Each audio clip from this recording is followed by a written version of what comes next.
జరిగింది.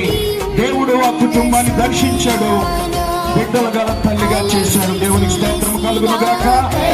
మనందరి జీవితాల్లో యేసు ప్రభు వారి గొప్ప కార్యాలు చేసే దేవుడు.